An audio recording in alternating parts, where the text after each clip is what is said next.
लोकसभा चुनाव 2024 में बीजेपी उत्तर प्रदेश के अंदर हिंदू मुसलमान, ब्राह्मण ठाकुर, अगड़ा पिछड़ा, दलित और वंचित, तथाकथित एकता अनेकता और परिवारवाद के विरोध की बलि चढ़ती दिखी। चुनाव के दौरान ब्राह्मण और क्षत्रिय सीट विशेष पर एक दूसरे से बचते और दूर खड़े नजर आए। इसका खामियाजा बीजेपी को प्रतापगढ़, अयोध्या और कुछ अन्य सीटों पर प्रत्यक्ष अप्रत्यक्ष रूप से भुगतना पड़ा। राष्ट्रीय स्वयंसेवक संघ के कार्यकर्ताओं का सहयोग नहीं मिलना सभी कारणों के केंद्र में रहा। ज्ञात हो, बीजेपी अध्यक्ष जेपी नड्डा ने चुनाव प्रचार के दौरान यह संकेत भी कर दिया था कि मदर ऑर्गेनाइजेशन यानी आरएसएस की मदद के बिना बीजेपी चुनाव लड़ सकती है। आरएसएस का चुनाव से पूर्व बीजेपी से मुंह मोड़ना और उन्हें उनके गुरूर की शिला पर सिर मारने को छोड़ देना बीजेपी के लिए घातक हुआ,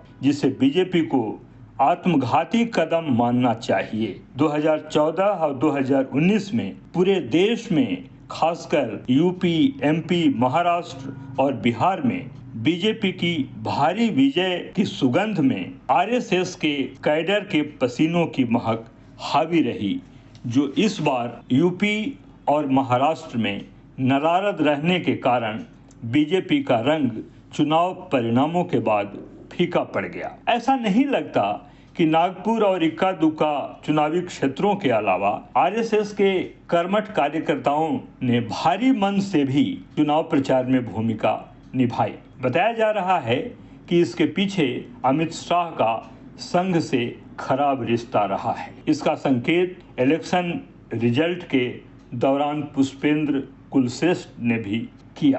पुष्पेंद्र जी ने भी अपने आप को आउटसाइडर बताया। देश की जनता सब समझती है। चुनाव प्रचार के दौरान आरक्षण की चर्चा करना बीजेपी को भारी पड़ा है। जिस आरक्षण को कांग्रेस और टीएमसी पार्टी ने ओबीसी, एससी, एसटी से काटकर मुसलमानों को संविधान में प्रावधान न होने के बावजूद दिया, उसका विरोध करना और यह वादा करना कि सरकार बनने पर इसे खत्म कर देंगे, बीजेपी को काफी महंगा पड़ा। पिछले चुनावों में मुसलमानों के जो मुट्ठी भर वोट बीजेपी को कई मुद्दों के आधार पर मिले थे, इस चुनाव में नील हो गए। ओबीसी और एससी ने मुद्दे को गलत ढंग से समझकर बीजेपी को वोट नहीं दिया। टीएमसी, एसपी, कांग्रेस ने वोटरों को समझा दिया कि बीजेपी आरक्षण ही खत्म कर देगी। इसका प्रभाव यूपी में सबसे ज्यादा, इसके बाद पश्चिम बंगाल और महाराष्ट्र में स्पष्ट रूप से देखने को मिला। इसे कहते हैं दुविधा में दोनों गए, माया मिली न राम। जिन मुसलमानों के लिए, दलितों के मसीहा अम्बेडकर के लिए और जिन ओबीसी और एससी के लिए यूपी में मोदी योगी की डबल इंजन सरकार ने कोई कसर नहीं छोड़ी, उन्होंने चुनाव में दुलत्ती मार दी। यूपी में जाट मतदाता भी बीजेपी एनडीए के पक्ष में नहीं आए। इसका असर पश्चिमी उत्तर प्रदेश के साथ साथ हरियाणा और राजस्थान में भी साफ दिख रहा है। गाजीपुर सीट पर मनोज सिन्हा के बेटे को टिकट मिलते मिलते रह गया और जिसको किसी भी कारण से टिकट दी गई, वह भी आधे मन से चुनाव लड़ा। फिर जन समर्थन पूरा मिलने की बात उठती कहां है। इसका अंत गाजीपुर में बीजेपी की हार से हुआ। सीटों के बंटवारे में स्थानीय कार्यकर्ताओं के सुझाव नहीं लिए गए, उनकी अनसुनी की गई। इसलिए भी जो हुआ उसे भीतर घात कह के कुछ फायदा तो नहीं है। राजस्थान में सचिन पायलट को कांग्रेस ने मनाकर उनके अनुसार सीट बंटवारा करके फल प्राप्त करने में सफल हुई। वसुंधरा राजे की नाराजगी पूरे चुनाव प्रचार में मौन के रूप में दिखी। मेरठ, अयोध्या, अमेठी, पाटलिपुत्र जैसी देश की कम से कम 15 से 20 सीटों पर उम्मीदवार बदलने चाहिए थे। नीतीश का अंत समय में बीजेपी के साथ आना बीजेपी के लिए जितना फायदेमंद नहीं रहा, उससे कई गुना ज्यादा राजद के लिए नुकसानदेह रहा। इसे जेडीयू, बीजेपी और एनडीए की उपलब्धि से कम नहीं आंकना चाहिए। कुल मिलाकर सीटों का अप्रत्याशित रूप से बंटवारा भी बीजेपी को भारी पड़ा। इससे आगे बहुत बड़ी सीख लेने की जरूरत है।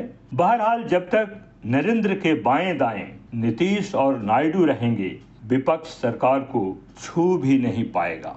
चुनाव प्रचार में कार्यकर्ताओं को केंद्रीय नेतृत्व नहीं मिला। कार्यकर्ताओं को न तो सुना गया और न ही उनकी शंकाओं का समाधान बीजेपी के केंद्रीय नेतृत्व की ओर से किया गया। कार्यकर्ता आधे मन से चुनाव प्रक्रिया में शामिल हुए। इसे बीजेपी को भूलना नहीं चाहिए। इस चुनाव के बावजूद सबसे ज्यादा आत्मावलोकन करने की जरूरत अगर किसी को है तो वह है अमित शाह और जेपी नड्डा। आरएसएस प्रमुख मोहन भागवत को तत्काल प्रभाव से बीजेपी से गिले शिकवे भुलाकर भविष्य में संगठन के लिए जान झोंक देना चाहिए। यही तो आरएसएस का लक्ष्य भी है। निष्कर्ष यह है कि लोकसभा चुनाव 2024 के परिणामों से बीजेपी को आत्मावलोकन करने की जरूरत है, लेकिन लगे हाथों कांग्रेस को अपनी पीठ भी नहीं थपथपानी चाहिए।